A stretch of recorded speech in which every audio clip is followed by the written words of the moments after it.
I think I've often felt that I'm a less interesting person to interview than a lot of the people that you've had. I never pretend to have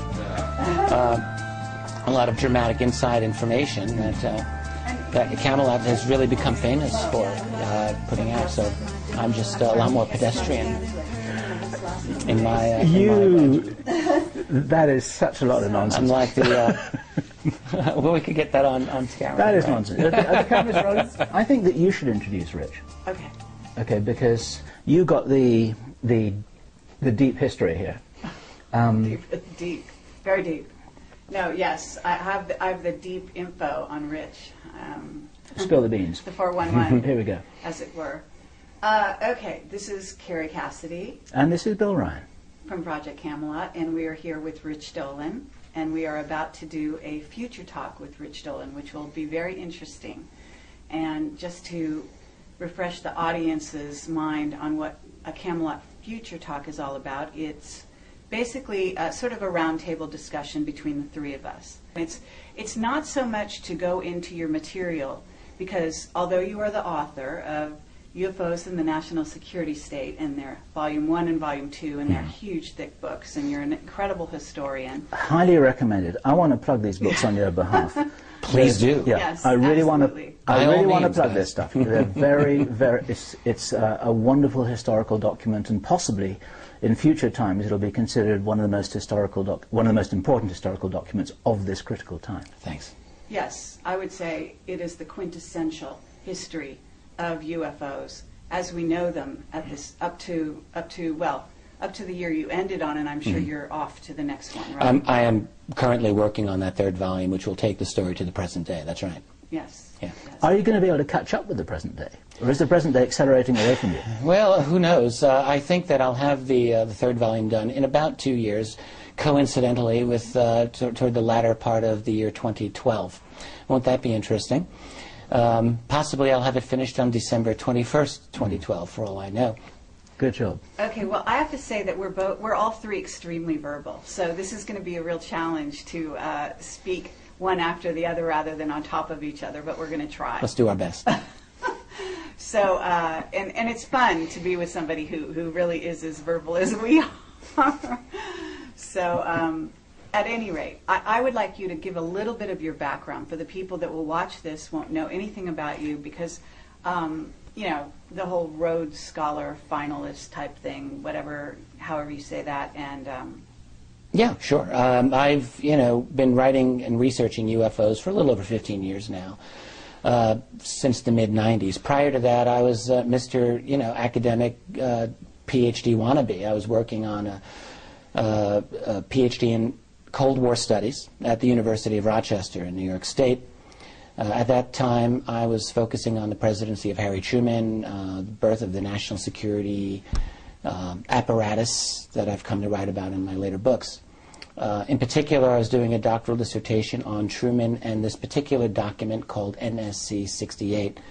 In national security, among those historians, it's actually a very well-known Cold War type of document. That was my thing. Prior to that, incidentally, I was a finalist for the Rhodes Scholarship. That was when I was an undergraduate student at Alfred University. My professors encouraged me to apply for the Rhodes, and I made the final cut, so not too bad. That was an interesting experience, incidentally. I did an interview down in New York City. The main woman running that interview was continually talked about how she was a close friend of Henry Kissinger. I'll never forget this. This was back in 1984. Big warning. Oh, big time. Let me tell you, even then I really had a total aversion to anything connected to Kissinger, and it really turned me off. And I've never said this to any other interviewer, but I really think that, in a sense, I torpedoed my own interview. I didn't come across well in that interview. I think I had an attitude to these people, and a lot of it was because of the environment that I found myself within. Suddenly, not knowing everything connected with the Rhodes scholarship that I learned later, just as a tool of the elite, let's say. Back then, it was just something that I thought I wanted. But being in that environment, I was really turned off. And I didn't give a very good interview, in my own opinion. I didn't get it. Dodged a bullet, maybe. Absolutely. Absolutely. Well, and brought you over to us and to this whole sort of arena that we're in, and probably made you a very, very unique individual out there in the milieu, because a person with your credentials and your sort of methodical way of going about things at the same time, you're a fabulous writer. You could have been a journalist by trade, Thanks. And you're also a very interesting critical thinker, I have to say. Thank so you, Kerry. Take that, an ability with story, and then on top of it, you're a fabulous speaker, and I've sort of chided you about that, and tried to get you to be even more fiery than you are, because right. you have it in you. And everybody likes him. Everybody suspects him. He's very good looking. He wears a suit, and I think this makes him highly suspicious. He's much too good to be true. He's got to be a clone. Oh, right, okay. Well, no, I have to say, and you're also you have an interesting background even beyond that, because I don't know if you want to go into any of that, so I don't want to. We can always erase something from the tape or not put it on. Oh, okay. Say something that's not acceptable, because. I know that you have sort of I don't know if you'd call it abductions or contact experience. Well, I have not had what I would say are any conscious abduction or contact experiences. What I will say, however, is that I've sometimes wondered if that's the case, and I don't have any proof one way or the other. The thing that I can tell you is that I do private types of investigations that I never write about. I can't write about. Maybe the day will come when I really feel that I'm able to without damaging the individuals who are involved in these. But suffice to say that some of the things that I've looked into are really high strangeness, dealing with non-humans and a deep black human cabal as well. To wit, a lot of people who have had abductions that I am convinced are military and non-military as well. There's a lot going on that I've been looking into, and I'm trying to make sense out of it as much as anybody else is. And you've also got a background, I'm going to say this, in the occult, in the philosophy of the Illuminati, like myself. You've studied that background. Well, to some degree. I've always been interested in consciousness, always. I've always been interested in the possibility of other dimensions of reality, other levels of consciousness. It's not something that I would ever consider myself expert at in any way, but it's something, yeah, I'm interested in that, without a doubt. Right, so we've got a very open-minded, explorer here. And it's probably part of the data set that's necessary in order to make sense of some of the information that comes your way, would you say? Well, sure. Look, in my journey in this field, all right, I started out really in the mid-'90s, and I was coming fresh out of a very rigid academic environment. And I can tell you, you're in that world for 10 years or more, which I was. You learn to think in a certain way. Now, there's a lot of advantages to that. In terms of writing history, it's very, very helpful to maintain a lot of intellectual discipline over your subject matter so that you can present it in a way that's reliable and that can appeal to a lot of different people. On the other hand, that type of training doesn't really make it easy to get into some of the more difficult to quantify elements of what we deal with, in terms of UFOs and ETs and dimensions, all right? So what I've noticed in my own life over the last 15 years of doing this is we all are on our own journey. Now, publicly, I always try to position my writing and myself in such a way that I can reach out and talk to mainstream people. If I were interviewed by someone on NBC, I feel like I could do it, and I could speak that language. Mm-hmm. Because after all, look, everyone doing this field, we're part of a spectrum, and we all have our own audience that we have to deal with. And everyone's got something to contribute in that regard. And so if I'm able to speak in some way positively to a mainstream or to someone who's outside of our community, well, I think that's a good thing. However, the longer you stay in this field, all right, the more obvious it is that this is a messed up, strange field. It would be like if I were to just stick to little nuts and bolts, sighting reports. It would be like going to this beautiful beach with this huge ocean and saying, yeah, I'm going to go feel the water for a while. And I go out and get my toes wet. And then I walk back and say, okay, I'm done. I mean, without just going for a swim. At a certain point, you got to swim in the water. And so I feel that I've done that. which is to say that, yes, I've encountered a lot of things that are very, very bizarre that have challenged my own conception of what is real. I'll give you one example, and it's something that's second nature to probably you and many people listening, is simply the mental connection between people and these other entities, these other things. How many times is it that we come across a case where someone will say, I had this urge at 2 o'clock in the morning to sit up in my bed and look out my window, and I did, and there was this orange glowing ball out there. So what does that tell us? Well, it tells me that there's a telepathic connection between us and them, whatever them happens to be. And this is a very important part of it. In other words, our consciousness, our minds are a very important part of what's going on here with this phenomenon. Might be the most important part. It might be, yeah. Our minds, maybe our souls. There's a lot of strange stuff going on here, and I happen to believe in this enigma called the soul. I didn't always, but I do. And I think that it exists. When this body of mine dies, when your body goes and decomposes, there's going to be a part of you that remains, that non-local part that the ancients called it the soul. I think it exists, and I do believe, this is only my opinion, I don't know this for sure, that these other beings that are here interacting with us on this plane of existence, they know about that. I would it's of say, interest to them. I would say there's overwhelming circumstantial evidence to suggest that that's the accepted reality out there, and we're just kind of waking up to this possibility. Yeah. And you feel, this is a question, the statement is a question, you feel that you've got to be kind of cautious about those suppositions because you have got kind of always one potential foot in the NBC interview camp. You know, it's like you've got to be careful about what people are hearing you say. And you've got a reputation to kind of defend and blah, blah. Honestly, I've made so many statements at this point that if they really wanted to trash me on NBC, they could do it. They'll use this interview among many others that I've given. So, you know, with that in mind, I'll just, if I get that opportunity again, I'll just have to deal with it best way I can. That's well, life. good for you. Yeah. I mean, for us, I guess, if I dare speak on your behalf, this is a self-evident given.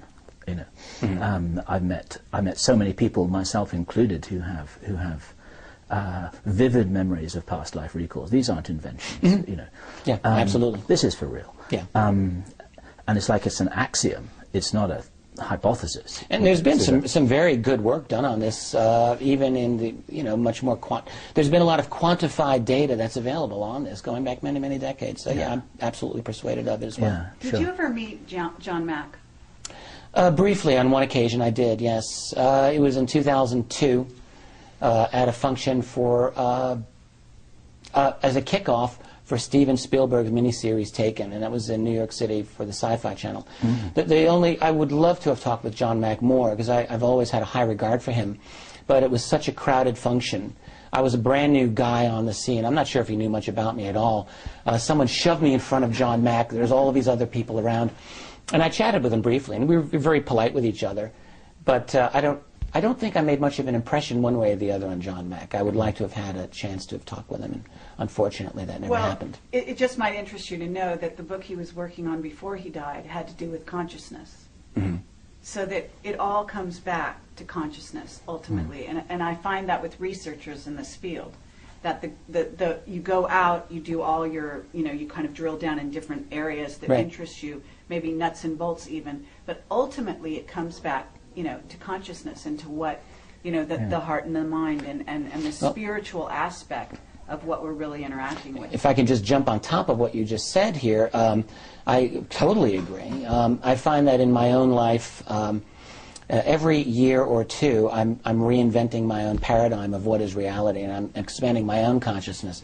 So you go into this field thinking reality is this one thing, and then suddenly things don't fit, and you go, and there goes that layer of reality, and that might work for a little while, and then a year or two goes by, and you think, no, this isn't right, and we go deeper and deeper. I'm not done. Yes. I'm pushing 50 now, and I'm still doing this, and I think that's the best thing. The number one best thing about having gotten into a field like this is that it has challenged my understanding of what reality is. Whereas, honestly, I think most people, they hit the age of, say, 30 and they're done. They've spent the rest of their lives filling in the blanks of what they think they know. Let me give you my own perspective on this, because just over dinner I was talking to some people about collecting the jigsaw puzzle bits. Okay, it's not a metaphor. And you're trying to make it fit into the picture that you think is on the box. You haven't actually seen the picture, but you've got an idea of what you think it probably looks like. And they don't fit. You try and force it to fit, and if you're honest, they won't really fit. And then the picture's got to get bigger and bigger and bigger. And this picture is pretty darn big, and you can't throw out any of the pieces. And what kind of goes with that is something to do with intellectual honesty of research, which is that you have to go where the data leads you. Exactly. And I understand, I really understand, as a kind of student of the human condition like you are, that some people don't want to do that. It's too uncomfortable, it's too inconvenient, it's too embarrassing, and sometimes it's really unpleasant. And we found ourselves following this data trail to places, it's like, I don't even like what I'm looking at here. I don't want it to be true. Yeah. Right. I don't like this nasty, icky stuff. But my God, maybe it's real. We can't discount it. And this is the kind of thing which you're touching on in what you were saying just then, isn't it? Yeah. It's, you know, I find myself in a position of almost walking a tightrope in the sense that I'm trying to gather together evidence in a way to present it to a world in a way that's understandable, comprehensible. And so I'm always in a situation of what do I include and what do I leave out. I want to include everything that I think is valid.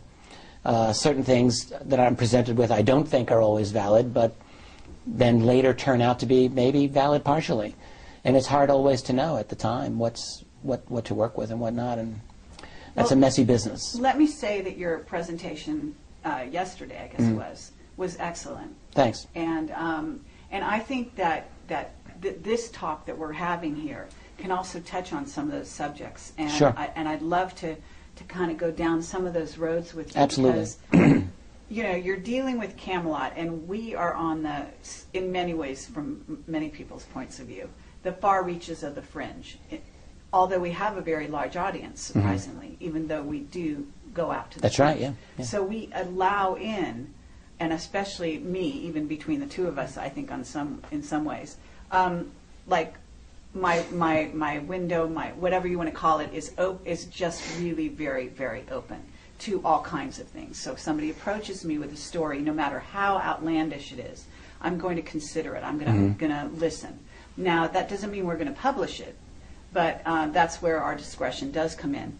And I'm sure you have the same issue, where a story comes to you, Right. a witness, even maybe more than one, talking about a phenomena like the reptilians, for example. Sure. And then you can either throw it out and just close your mind and say no, or in our world, what we agreed to do was to get the truth out, whatever the truth is. Now we have to investigate it, we have to entertain it, we have to allow for it in a very wide way. That means that we're talking about, as you said, other dimensions. We're talking about time travel. We're talking about stargates. The fact that we might have gone into Iraq because of the stargates, okay, because of the Stargate there. That it wasn't the oil, it was the Stargate. That's a very real, at least for me, that's a really very real hypothesis. Okay. And it's been substantiated by a number of sources for me and for us. And there's more. I mean, you know, there's a lot more. And so I'm wondering, because as you go into the next volumes, you're going to have to, in my view, this whole, it's kind of like it starts out like this rather narrow, and even for you as a historian, it actually widens, because human consciousness is becoming like that. In other words, the paradigm, even for these sort of masses out there, has become wider as we've left the 50s, if you will. At least in terms, Right. you know, I understand where you're coming from. Things from that Well, perspective. the way that I would deal with any of these topics of the last 20 years, which is which is going to be the content of the final volume of UFOs in a national security state, my methodology is not going to change, in the sense that I will work off of as reliable a body of evidence as I can. But that doesn't mean that I'll avoid certain topics just because they're uncomfortable for me to deal with. And so I'm very interested in asking and dealing with some of these very controversial ideas, and to look at them fairly. And just because there's not hard evidence to support it doesn't mean that I don't think it may be true. In my last volume of history, I let a lot of stuff hang out. And I don't feel the need. It's not my job as a historian to take my gavel and pound the desk and say, that's true and that's BS. I don't have to do that every time. Sometimes I feel that I'm able to make a judgment one way or the other, and I may put that out, hopefully with a light touch. But a lot of times I just don't know. So the best that I can do sometimes is simply present the best evidence on all sides of it that I can and just leave it. I can't solve every single problem. And really, it's beyond any one person's ability to solve every one of these issues. It's too much. It's a minefield of 500, 1,000 or more hot topics that just don't easily allow for solution necessarily. Yeah, it's like a hall of mirrors. One thing that I really loved that you did in your presentation yesterday was when you talked about the fact that there's actually created what you called a breakaway, almost a breakaway Right. civilization. Within our culture, we've got a breakaway. And I would call it almost a rogue culture. Yeah, I think that's one way to look at it. In many ways, and we were talking to Bob Dean about this yesterday, and you know, he's actually like a leader in sort of our arena as a spokesperson in many ways, having come from, you know, really having a secret, above top secret clearance, and then moving into our sector of things, and so he's had real hands-on, you know, involvement in that sort of breakaway civilization, if you will. But he's come into what is the masses. And we were talking about the fact that there's actually a division now between the two lives. And you, Right. I think you illustrated this wonderfully on your presentation. Thanks. Well, yeah, the basic idea is something that I've been working for the last couple of years. I introduced it in Volume 2 of my history and expanded on it in AD. And the idea is really not a complicated one. It's it's based on the idea that if you go back 60-plus years, we've recovered a piece of exotic technology from Roswell or some other crash retrieval, let's just say. You have teams of genius-level scientists looking at this with a lot of money, lots of layers of secrecy, and a lot of time. And so at a certain point, I think we can assume that they're going to have one or more eureka moments where they understand this technology in ways that are going to make a difference. That might mean they can improve integrated circuits or develop fiber optics, but it also might allow them to have breakthroughs that are even more exotic and better than that. Let's say anti-grav or, you know, field propulsion technology. Now, if they make that type of a breakthrough, that might be something conceivably, I think probably, that their superiors would say, you're not going to be sharing this with the rest of the world. That's a little bit too important. Something like anti-grav, for example, would take down the petroleum industry. Poof, there it goes. Because whatever these objects are using to go from point A to point B, it's not petroleum. So that by itself is a world changer, and it would be withheld of necessity in the opinions of those people managing this secret. They're not really out looking for the betterment of humanity as a whole. That's a little bit too grand for their scheme. What they want to do is maintain their position vis-a-vis other players. So what would happen then? Let's say that you make a breakthrough in the 1960s on field propulsion, and you start to develop your own fleet of flying saucers. Well, the way science works, of course, is that it doesn't just go at a linear thing. It's exponential. It builds on itself. And so that it's really not inconceivable, is it, to imagine one breakthrough leading to a new understanding of some fundamental scientific reality, which may lead to another breakthrough, and on, so that this clandestine group suddenly starts leapfrogging, jumping, and now the next thing you know is they are way ahead of the rest of us. Is that possible? Absolutely it is. I'll give you one case in point. I had a conversation years ago with a former NSA scientist who told me point blank that NSA computing capabilities in the mid-1960s had them running at a clock speed of about 650 megahertz. Now today that's chump change, that's nothing. Everyone's got laptops faster than that. But the key point is that the personal computing world didn't reach that clock speed until around the year 2000. So that the NSA was 35 years ahead of the rest of the world. That's a lot. So what would be the case? And then you ask, where are they now? you know it. And in the case of a group that might even have something ahead of the NSA in terms of ET technology or capabilities, where would they be in terms of AI, in terms of nanotech, in terms of biotech, in terms of the ability to go off-world, in terms of the ability to deal with dimensions?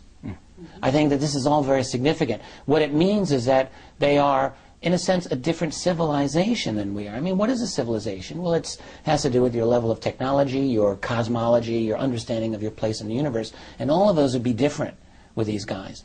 And so I call them a breakaway civilization. They've broken away from our own. That doesn't mean, by the way, that they never interact with us. I mean, they've got families, they've got reunions, they do their thing, but they also live in this other world.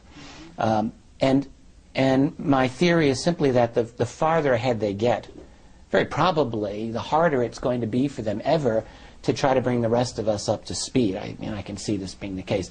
Even if you've got sympathetic insiders, and I believe there are, they might be asking themselves, how the hell do you bring in 7 billion other people now who live in this little cartoon version of reality compared with what we've got? How do we bring them up to speed, even if we wanted to? That may not be easy to do. And do we want to? That's one of the bigger questions. Exactly. If you look at the Georgia Guidestones, and you read the Iron Mountain report, it's highly possible that they'd rather just kill a good portion of them. Yeah, let us die off in some way. Yeah. Yeah. In light of that, now that we've kind of painted that picture, right. I want to touch on the idea that we are actually a bridge, that the disclosure that we're involved in, that we are out disclosing, okay, sort of in our way, through these kinds of conferences, through the books we write, through the things, the interviews we do in the case of Camelot, and so on. And we are actually, people come to us and say, oh my God, you've changed our life. So we are able to change their paradigm out there by bringing them along. And the people in the one half of the civilization, the very accelerated half that is basically the hidden portion, depends on us, in my view, as that bridge now, because they begin to realize that the gap is so wide that it's almost impossible for us to coexist. We're a valuable asset. I think that's a great point. And so are you. That's an excellent point. And so instead of killing us off like they used to want to do, and they did, and you can, there's documented evidence of that, within a parameter, and actually I feel like at this point they actually don't kill people so much because they figure they've won the game and they're in charge to such an extent that they no longer have to kill people to get their way. They may mind control them, but they don't kill them.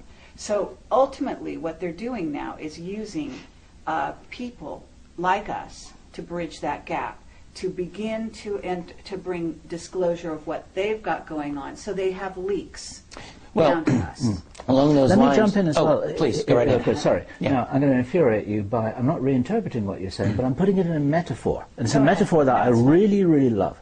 And it's a reaction. It's a controlled reaction, like a nuclear reaction in a reactor. And to speed it up, you take out the control rods. And if it gets out of control, you don't want it to be like Chernobyl. Then you've got to put the control rods back in there again. And the control rods are leaning on people to say, you know what? Don't say that if I were you. You know, you might never see a dog again.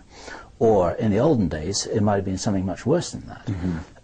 Now, I think things are done in a more gentle way. It's just a whisper in the ear, and we've had a few of those. It's like, you know what, you should really run that past me first, read my lips, and all this kind of stuff. But sometimes they want the reaction to accelerate a little bit, and then and then someone will have the go-ahead who you've called, who's an insider, to say more than you thought they were going to say. Right. And all of this is sanctioned. They could squash us all like bugs, and they could instantly stop anyone who's talking to you off record. And excellent. They don't do that. Yeah, excellent point. Now, look, I've many times wondered. I've had evidence in my own life of having been messed with on occasion. For several years, I was stopped at every single airport I went to. My name was flagged. I was allowed to fly, but I was delayed every single time. 15, 20 minutes, I'd have to sit around while they would clear my name. I'd have luggage opened, sent to Dulles multiple times, opened up, rifled through. I've had the vans in front of my house. I've had all kinds of crazy stuff like that. But I've really never been threatened. And all of that type of heavy-handed, almost Marx Brother type surveillance that experience is gone now, as far as I can tell. What has also happened is that there have been a number of people that I have to say are very high-level, well-placed insiders who have come to me. Some of these people I know, and they're very well-known and famous. Others, I have no way of confirming who they are. A few of these can only be described as very deep insiders. And some of those I can't confirm them, but I've had an enormous amount of information for some of these people. But it must be sanctioned, mustn't it? Surely. The impression that I've got from some of these contacts has been they do this on the sly. Now that's the impression that they give to me, or they have given to me. And by the way, I haven't heard from this particular group in some months now, and I don't really know what the deal is with them. There were a couple of people who would write to me. Lots of information. Is it true? Is it not true? Well, hard to say. There are times when I've been inclined to think, yes, they're telling me the truth. It's also a possibility to wonder if you've been taken for a ride, and so I've got to be careful.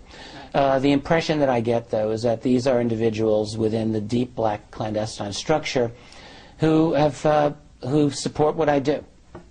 And have decided on a limited basis to give me a little bit of information about the nature of their world. That being said, what I'll say the scenario is very possibly one in which, let's call it the majestic group, the secret keepers they're not just 12 guys, it's a large, sprawling bureaucracy group that is international, operated not by U.S. DoD funds at all. It's all international money, big-time private money that goes in. They own all the goods. There's also factions involved, as it's come down to me. Human factions and multiple alliances. That's right. All right? Yep. Of human and non-human groups, and who the hell knows who's got a scorecard here to sort all these guys out. I'm not sure that they do, the impression that I get. And also the impression I get is that I call them majestic. I think the majestic group is actually scrambling to try to stay on top of this, to deal with one difficulty after another that is arising in this world due to the intervention of forces that they really cannot control, not all of which are benevolent. This is the impression that I'm getting. Sure. So that there's a kind of forces, war going on. Yes. Forces, entities, groups. Interests. Absolutely. Not all, they don't even know, it's possible they don't even know that these are extraterrestrial. I think they're dealing in some way with dimensional forces, dimensional groups. And again, look, this is just how it's been presented to me, and I don't know for sure that this is true. It's just some possibility that I'm looking into. But if that scenario is as it appears to be, it's a wild story, and it's not hard to see why they would want to keep a lid on this in terms of letting the public know about it, because it would be explosive. It would be absolutely explosive. Yeah, if the it's real true. story, when, because when people talk about disclosure, I think it's all very nice and fine for people to talk about little gray aliens that go around, abducting people, and then the military has made deals with them. They've got some flying saucer technology, and that's it. That's the end of the story. That's simple, right? And, yeah, very simple. That right. Would be disclosure. That may be all they're prepared to say. But actually, from what we've heard, the story is so much more complex than that. Yeah, I think so too. And it does involve, from what we've heard, battles, in other words, going on between various groups, some of which are human, some of which are human and the others, some of which all look human but they may be from off planet, right, and so on. And I mean, the mixtures of groups is really complex. And there are also aspects where they may not have all the information themselves, they may have unanswered questions, they may not understand it, they may be freaked out. And one of the problems with the so-called presidential press conference where he spills the beans is it's pretty hard for the president or for a five-star military general to say, well, you know what, that's a good question, and gee, we just don't know the answer to that. I agree. One of the points that I've tried to make regarding disclosure is, first of all, look, I am and am not a disclosure advocate. I mean, in a way I am, and in a way I'm not. I know full well that disclosure is going to be very messy, and as I've been lately saying, a very unsatisfying proposition. and it's not going to be fun. Having said that, I think, as I've often said, it's a paradox. It's impossible, but it's inevitable.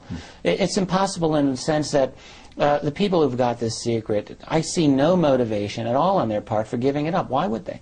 A, you've had this secret in your possession for a lifetime.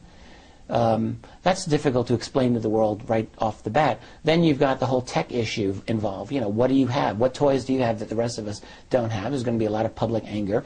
Then you've got the economic financial picture in which you're replacing petroleum.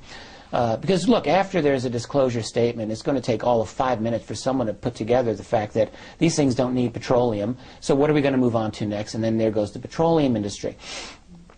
Just for starters. So what's going to happen? The order of the day is going to have to be stalling for time. Has to be. And so, in other words, disclosure is not the end of the game here. The disclosure is the beginning. Exactly. It's the opening shot in the next battle for truth. Yeah. A president will, let's say it's a president, is going to say, yes, apparently there are others who are here and not all of these objects are ours. Well, then what? How do you deal with abductions?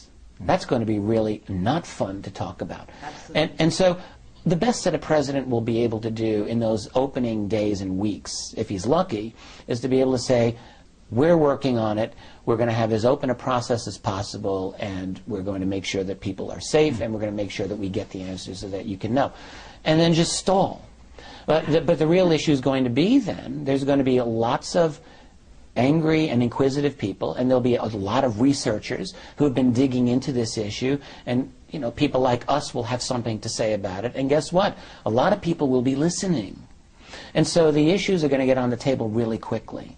Sure. And sorting it all out is going to be a massive battle royale, and we'll also be possibly in a very unsatisfactory position of being able to know for sure that there are other beings that are here, but not being able to just pull them and put them on a podium and subject them to questions in a Camelot interview. Wouldn't it be great to have one of them on here?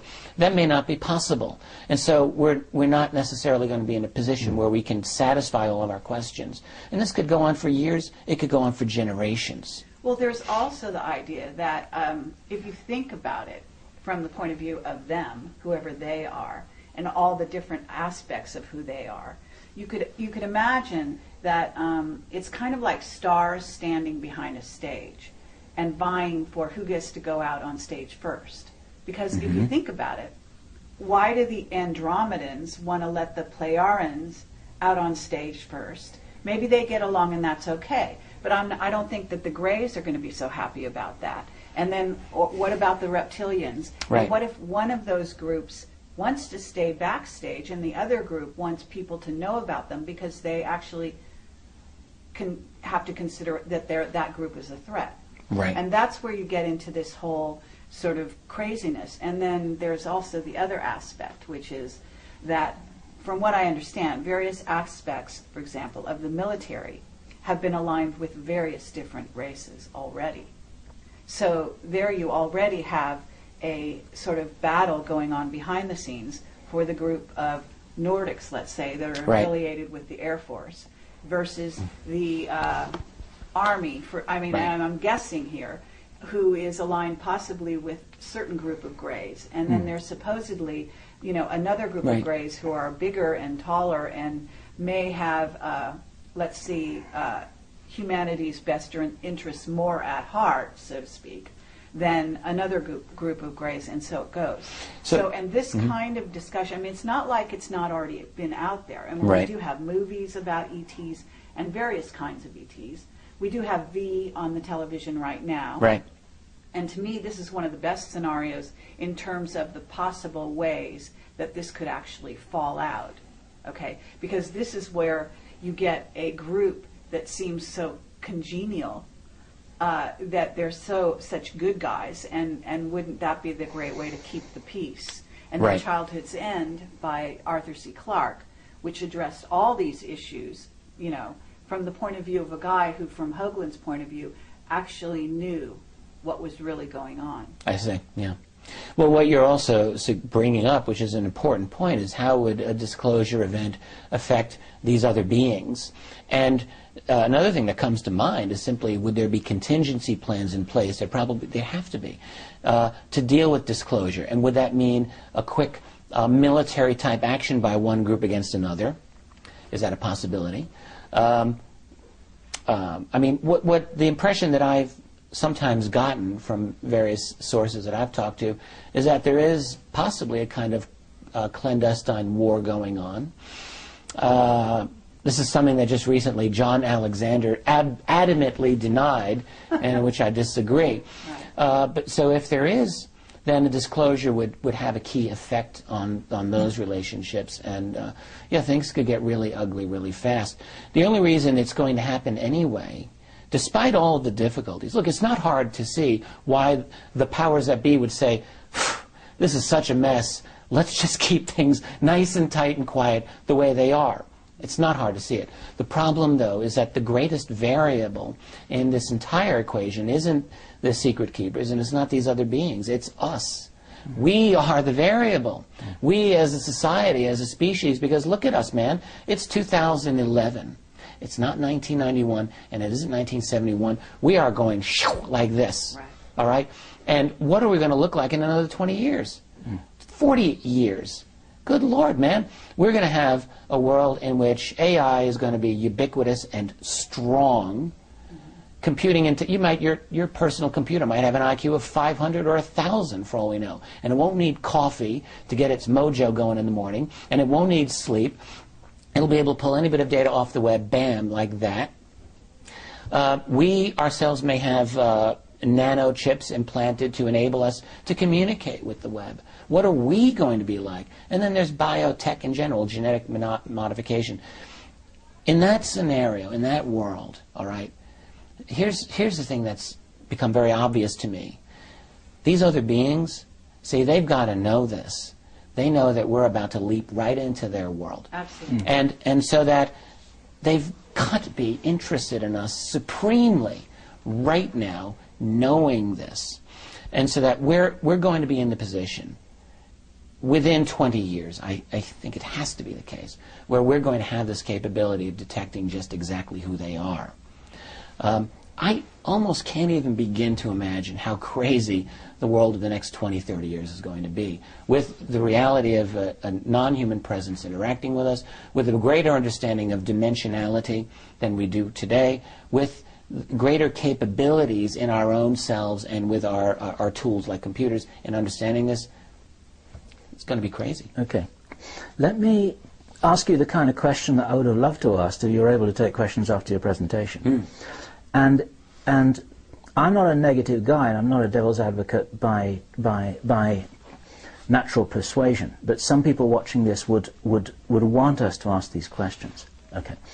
Is it possible that the level of complexity that we could be crashing into could be another whole level of deception, like the kind of macro scale version of the military saying, you know what, those Roswell, it was top secret crash dummies, you know, that kind of thing.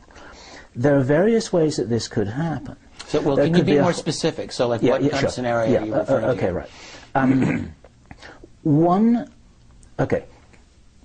If I was a Pentagon general with a really nasty, controlling, evil intention, I would think, you know what, the best way to break this to the world is in a crisis footing where people are so panicked and so freaked out that they're not going to ask the smart questions. They're going to be worried about their survival. Okay. Hence, you end up in the whole Project Bluebeam situation, right, where you get a war of the world situation where you've got these aliens coming down, shooting people up, whether it's real or not, and suddenly the reality is disclosed because it's all over the television screens, or you've got the Independence Day stuff with the big ships, whether they're real or not.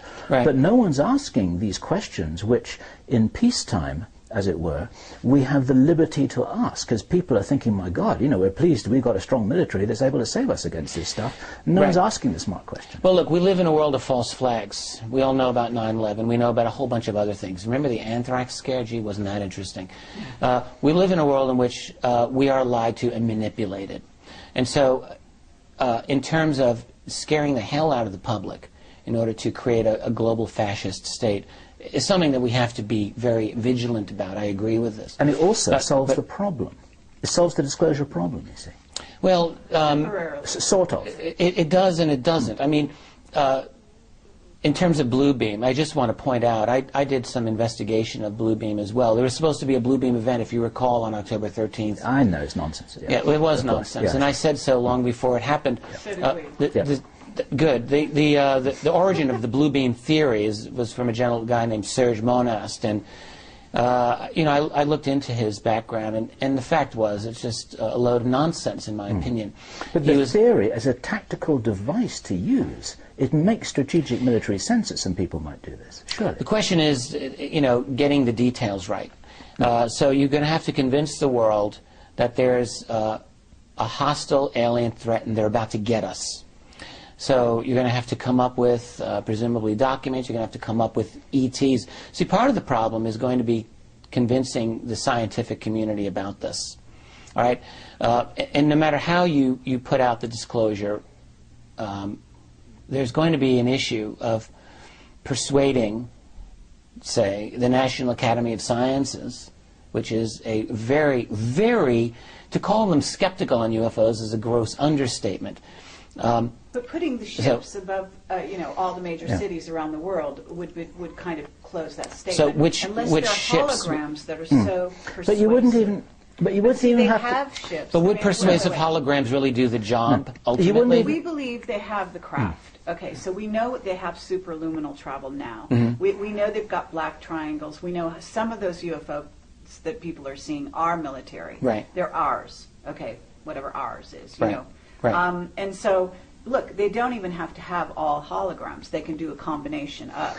And the thing is that I agree with you in the sense that I've always said this. In fact, if they do attempt a Project Bluebeam type invasion scenario with the craft that they have and some holograms and so on and so forth, that ultimately the real guys are going to have a say in that scenario because they're going to say, well, wait a minute, dudes. We are real, and Exactly. we're going to come down and actually have a counter. all of this is counter predicated. message. It's all predicated on the fact that these other beings are not going to do a thing about it. Right. Seems to me, and that's taking a mighty big risk. Because they're so involved right now. I mean, if we, you know, we're in this sector where we're getting disclosure and we're getting witnesses that are having contact constantly, not only people like us, but possibly yourself, but certainly many, many people that attend these conferences and many that don't. People that write to us every day. Every single day, I get emails. All the stories. You wouldn't believe it. It's amazing. You know, I had one woman just come up to me yesterday and say, you know, from Puerto Rico, and say she has a crystal child and that we saved her life because of an interview we did. Because her child was able to see, documented on on the screen with us, what he was seeing in his real life, and he was having trouble living in that sort of mainstream paradigm in which the world we talk about doesn't exist.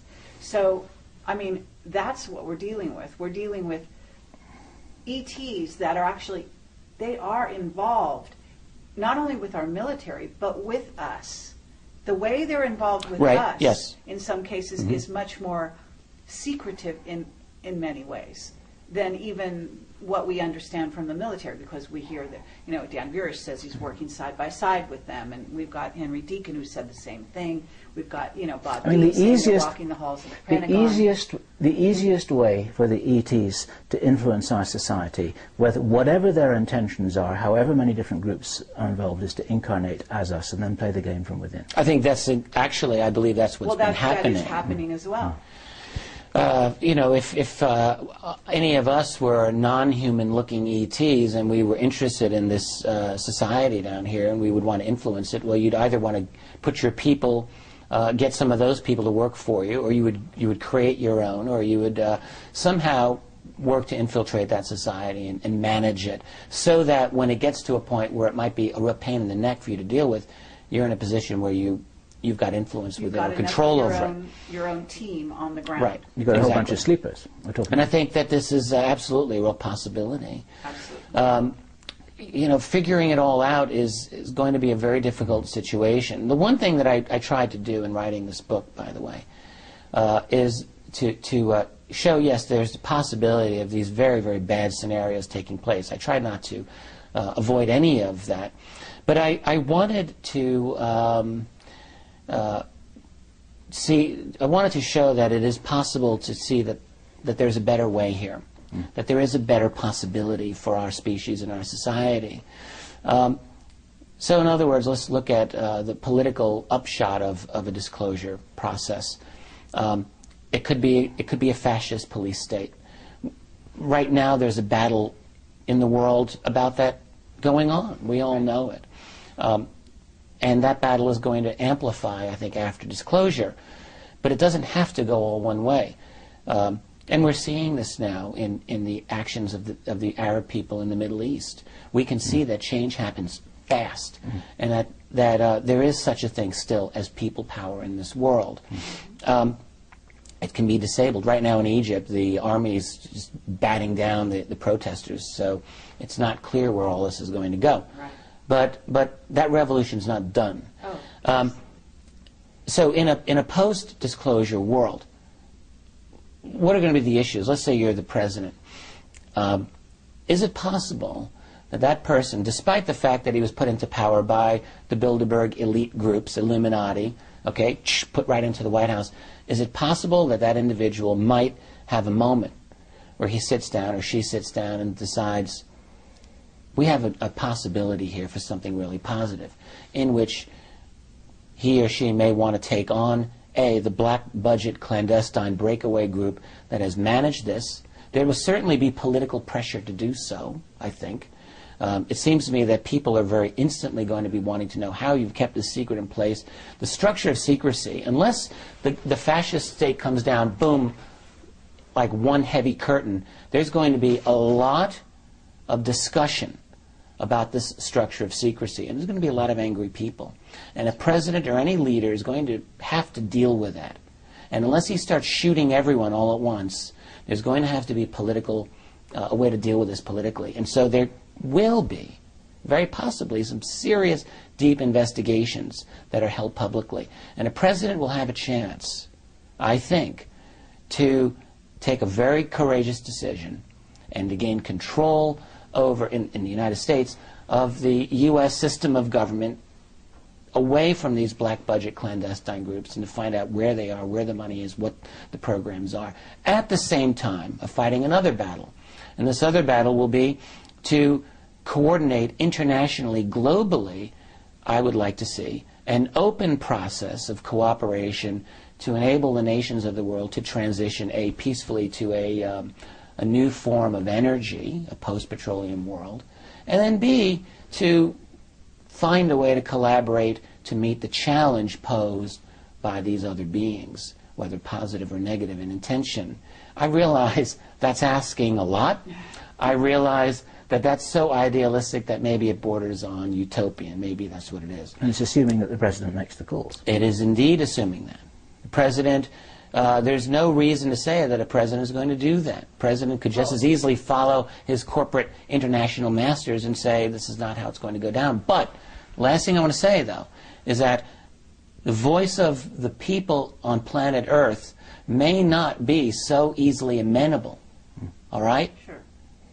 And we're seeing this now in parts of the world today, and it can very well be the case post-disclosure. I support that. Well, I think you also have to keep in mind, though, that disclosure, this thing we call disclosure, which is happening, as Bob Dean says, we are actually have been in a rollout, for the last 20 years, if you will, of disclosure in various ways, movies, films, books, Okay. what we're doing, okay? And you can argue for that. And it's I have a slightly different take on it, but go on. Okay, yes. But it is a rollout of a sort. And so at that point, you can really say that we're not just a closed system right now, Earth, with a few, different visitors, so to speak, dipping their hands into the pot here. We are actually entering as a solar system a galactic community, but also we have, if you listen to Paul LaViolette and you look at what's happening in terms of the dynamics with the changes on the sun and the fact that it's a super wave of energy coming towards us, that one of our witnesses, Jake Simpson, said that using superluminal travel, they sent craft out beyond our solar system and actually were able to see this wave coming towards us. Okay? All right. And this was several years ago. So at this point, you could assume that it's almost here. The changes on all the planets in our solar system are well documented at this point by Hoagland and Wilcock and other people scientifically. So when you're looking at those changes... Well, let me just say, I'm not, it's all in the data, all right? And Sure. if the data is scientifically measurable and confirmed, then that's one Absolutely. thing. So what you have is a possibility of a new body coming into the solar system at the same time as all these other things. So here on Earth, we've got this tumultuous, almost on the verge of revolution, what I call a revolution of consciousness, happening among the masses, simultaneous with all these facilitating things going on to some degree, working for and against earth changes, things that are being done on purpose, weather wars being conducted by our military using HARP and so on. There's lots of evidence of that. Mm-hmm. And so that scenario is not simple in terms of just, well, you have a president sitting here looking at the playing field and saying, well, wait, stop there, and let's talk about this. Actually, it might not be that easily delineated, and what we may be looking at also, because in terms of the power structure, it's not the president, obviously, and it's groups like possibly Scion, which is MJ12's new name for themselves supposedly, and then City of London, which is maybe even above that, and aspects of that, and then there's the Anunnaki card, if you want to pull that forward, which says that there are Anunnaki that are operational here on the planet at this time, and that they are still in control, and that their I hear your reign point. may be Right. their reign that's being challenged, and not President Obama or I'll take the point, obviously, that there are entities beyond that, but Okay. but the author. Well, I take your point with everything that you've just said about powers behind the throne, so to speak. But I would still maintain that within the office of the U.S. presidency, there are still legal powers that this individual has that would enable him to make a difference. All right, officially speaking, in our world, the office of the president has substantial power. The fact is, we all know that it's been mitigated by all kinds of other factors around it. But that doesn't mean that such power can't be reclaimed. And this is the thing that I would like to see in an after-disclosure world. I'm not saying it's going to happen. The last person who tried to do that might have been Kennedy. I think so. I think we could all agree that John F. Kennedy was taken out for that reason, that he was a real problem to those people. It doesn't mean that a future leader won't have a moment of courage and a moment of insight and make a decision to say, let's do this the right way. Let's do this for the betterment of the human species. Why should we ever rule that out, especially if there's a large global movement among the people to do that?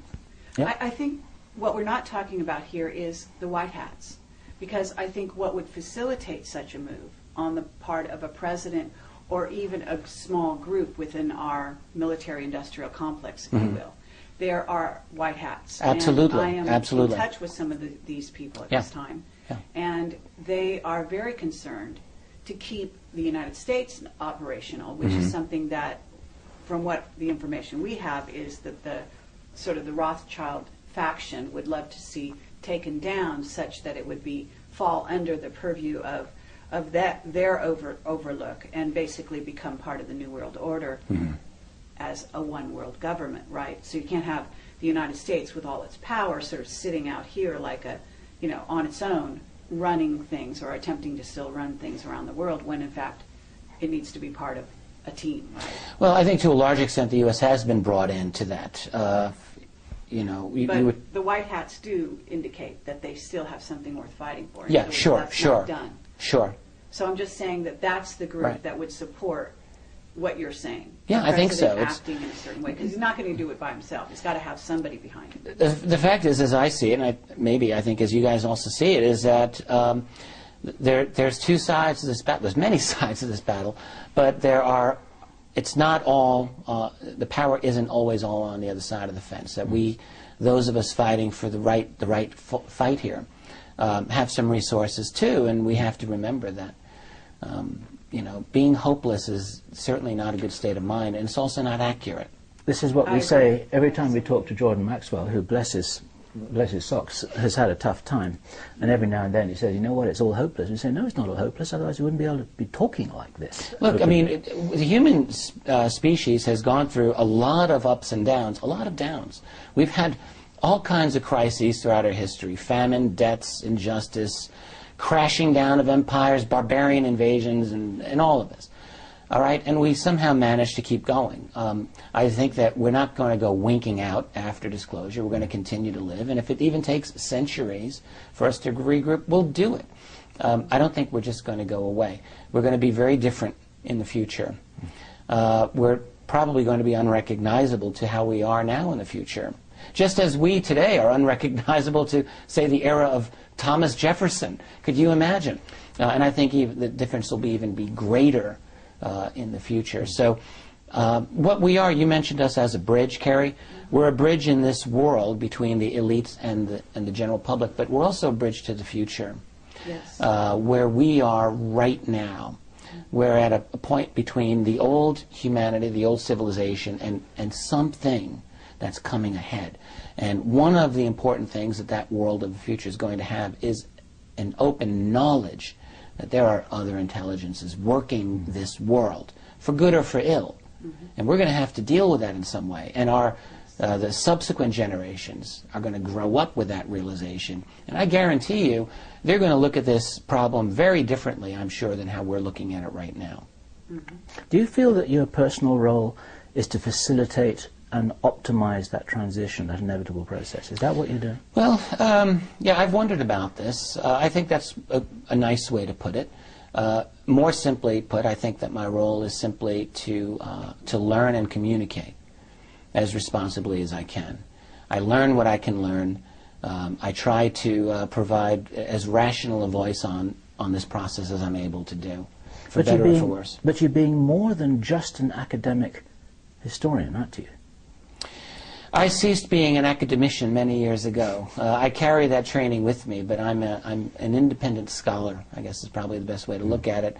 And yeah, look, I agree. I think that what I would like to be in my heart of hearts is someone who can really help and make this a better world, not a worse world, and to transition us to as good a place as we can be in the future. One of the team of midwives of the birth of a new world. I like the way that sounds, yeah. Yeah, absolutely. I think there's a team of us, if you will, and I think there's also the potential for the positive view, as you're talking about it, of the future, that involves this revolution in consciousness that is happening around the planet, and I think that in spite of how it's being used and how it will continue to be used, this wave that's hitting the Middle East and various countries. That having traveled there, having even been there recently and been, in communication with the locals, I can tell you that on the ground, this is really where the hearts and minds of people is around the world. This is not just a CIA-motivated coup type thing going on. This is real. And it's as sure real, seems like that to me. Absolutely. In the streets of Egypt as it is in Jordan and so on. And we travel constantly as you do often. And I have to say that's for sure. Yeah. Now, at the same time, there will be an effort to twist some of these things around, just as there has been with the WikiLeaks, for example, saying, he's on the payroll of this one or that one. Oh, yeah, yeah. But the information comes out. Exactly. Bottom line, the truth is coming out, slowly but surely. And that's really the wave that we're all behind, in my view. And I want to say that at some point, and it may be happening now, I'm beginning to think that call them the power elite, call them, whoever they are beginning to turn to us to begin to be the sort of not only the bridge, but also the communicators between them and the masses. I mean, us all. Yeah, but what I mean is that us in the sense of, I don't mean us, Camelot. The alternative media. Us in terms, yes, in terms of the ones that have been willing to go out on the limb early on, you know, sort of being at the avant-garde, being at the forefront of some of the changes and the willingness to entertain that. At the same time, we can actually provide, I think that there's a dialogue that can start to happen, if you will. Well, there's another way to look at this, because speaking totally for myself, I can tell you, no one ever encouraged me to take this path that I've taken. This is something I've done on my own. I've never gotten encouragement from the Rockefeller or Rothschild clique. Just hasn't happened. Yeah. It's possible to say that they've suffered this existence and they've allowed me to do it. Okay. But what I think is actually happening, and this gets me back to a point you mentioned Bob Dean earlier, and I love and respect Bob. I think the world of him. But it's a very commonly held opinion that Bob shares, and I'm not sure I agree with, which is that this elite is promoting a kind of openness to this reality through popular culture and popular media. I'm not discounting it, but what I actually see is this change is coming from the bottom up, and that those people who are involved in media are increasingly seeing that this is what people are interested in, and they're responding to that. That's what I think is actually happening. And again, let's take a look at WikiLeaks as a phenomenon. WikiLeaks is possible because of the age of the Internet. In the same way, these radical changes we're seeing, almost every single thing that we're seeing, honestly, in my view, is because of the existence of the Internet. What we've experienced in the way of our ability to communicate, it's exponentially greater than anything possible before 1990. And that is what is driving this change in consciousness. Suddenly, we're all able to talk to each other. That's right. Around the world. And that's driving the change. And the guys at the top, I think, have been struggling in a way to maintain control over this situation. I think they continue to try to do so. Some of them may have decided that for people like ourselves who are trying to get the proper word out, they may be thinking, yeah, it's possible that we let them do their thing because ultimately it's necessary. But I can tell you from my part, I've never gotten any active encouragement or money, which would for anything like that. Yeah. But I understand where you're coming from. Right. We've actually had our lives threatened, so anything but encouragement, that's right. You know, at least Exactly. from our point of view. But what I'm saying here is that I think what I sense is the tide is going to turn in that regard, and also what has happened with the media. For example, with Spielberg and so on, there is evidence that these people have been approached by people in power to steer their message, to encourage them along certain lines where they wanted it to go. And I'm talking major mainstream media. In Spielberg's case, I mean, I've wondered about this, and my question would simply be, what's this man's message? If you look at the movies and projects he's done, he's all over the map. He's had E.T. the Extraterrestrial. He's had Close Encounters of the Third Kind, happy, positive E.T. message. He's had Taken, nasty. He's had War of the Worlds. That's even nastier. So if there's a message that this guy is supposed to be putting out, what is that message? All right, other than to say that there's E.T.s here, big deal. All right. But that may be part of it. I mean, you know that. I mean, look, they Isn't it possible though? Something positive with something negative. It's basically how they manage the message. Isn't it just as possible though, Kerry? Isn't it just as possible that Spielberg is a guy who's genuinely interested in this topic and is exploring different facets of it, as any intelligent person might do over the course of 30 years? I'm not saying he's not got no relationships here, but you know, when you look at Hollywood, let's look at something going back in history like the Robertson panel of 1953. And this is a CIA panel, and it was very, very clear among those guys that they were going to work with Hollywood, among other agencies, to guide public opinion on UFOs. But to what purpose? To debunk and discredit it. That's what they were going to do, to disable this whole topic. And there is evidence that the Robertson panel was in effect through the 50s and 60s, very possibly beyond. So what the suggestion that you might be saying now is that that's changed in order to get a different message out, which is to acculturate the public in the reality of ET. I guess it's possible. But I'm not seeing a lot of hard evidence for it.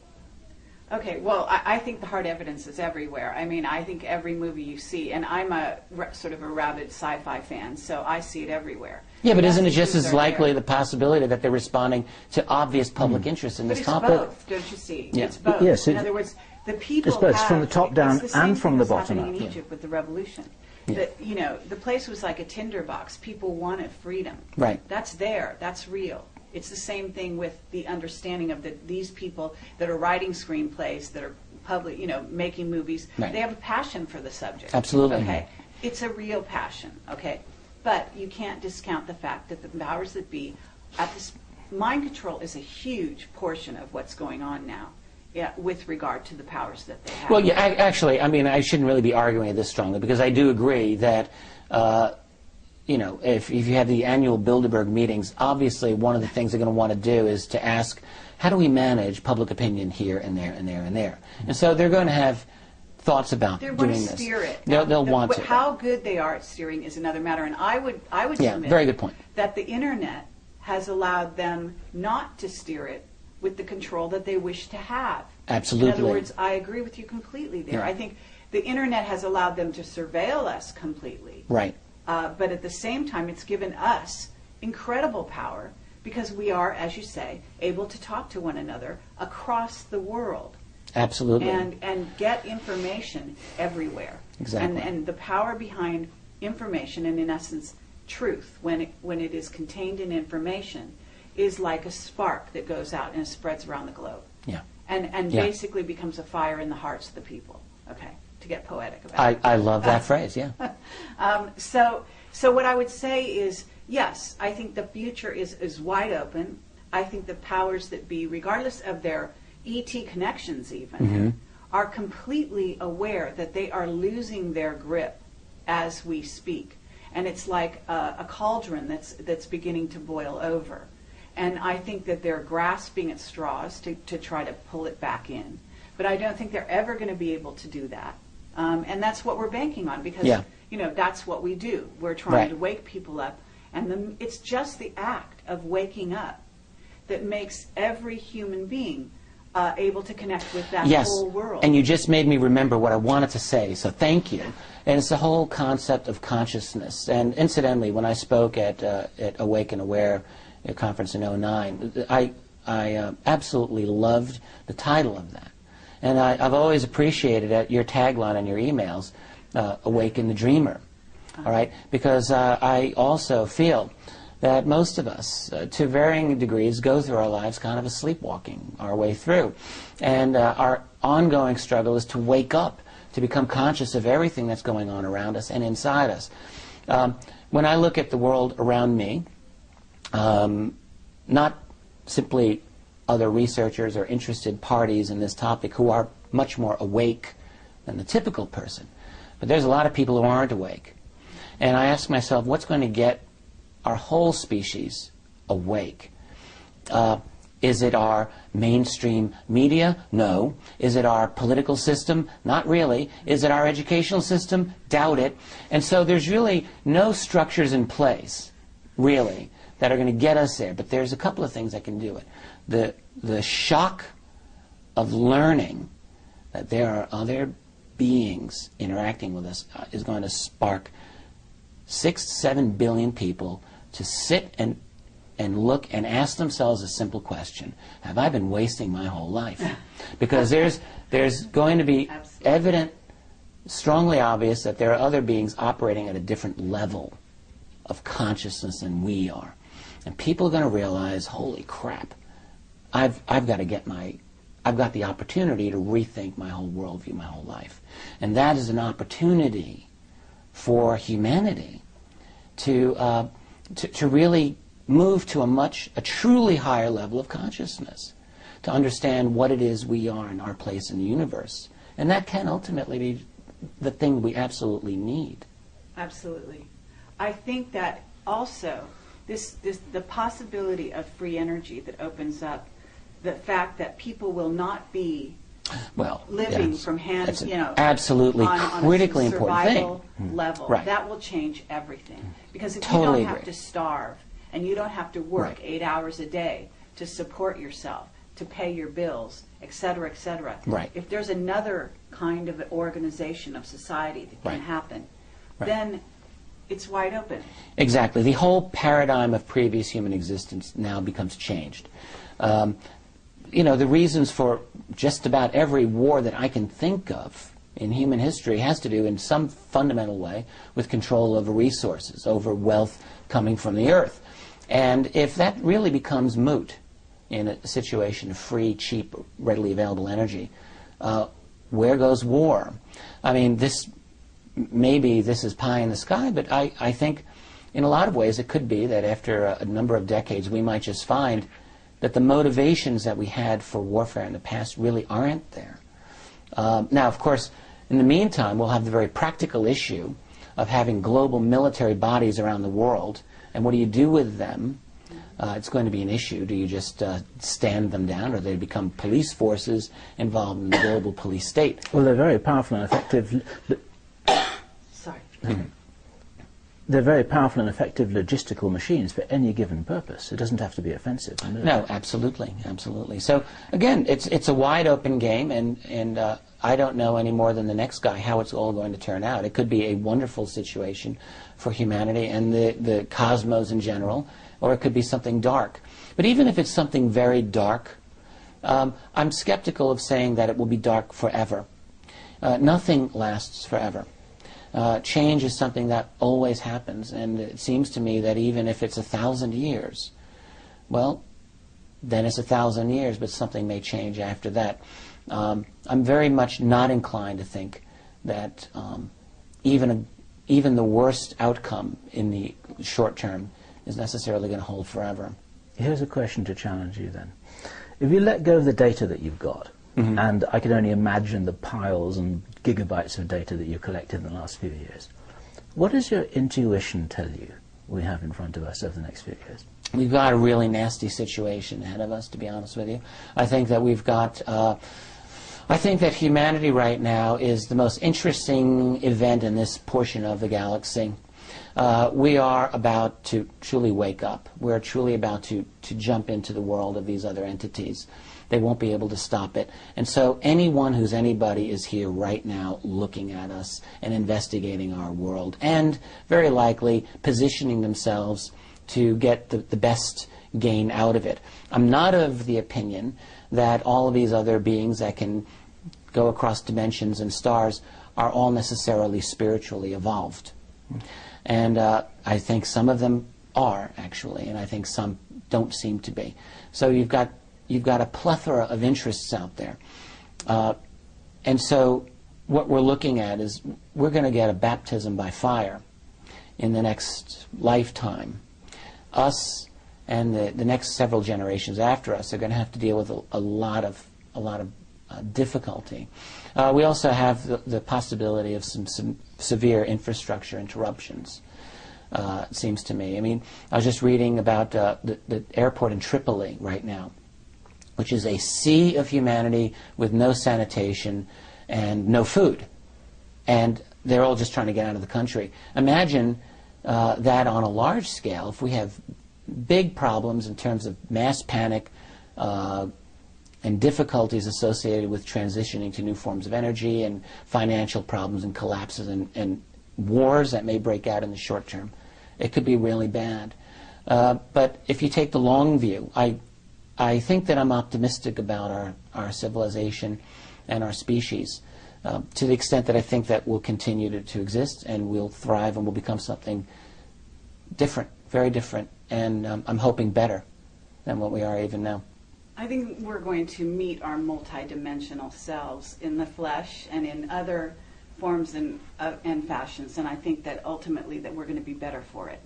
And I think that this is the possibility that we're embracing. Is not just, a nice phrase, but right. Actually the reality starting to unfold like a sort of flower, if you will. Yeah, and another way to look at that, I agree with you, is that when you look back on your own life, when I look at my life, it's there's an irony involved. No one ever wants to fail. No one ever wants to have life kick them in the teeth. But the fact is, when you look over the difficulties of your life, you realize that those are the things that made you what you are. And conversely, it's all the people who have had everything handed to them that I have no use for these people. They're the most shallow, weak, self-centered individuals, and when something bad comes their way, they fall apart.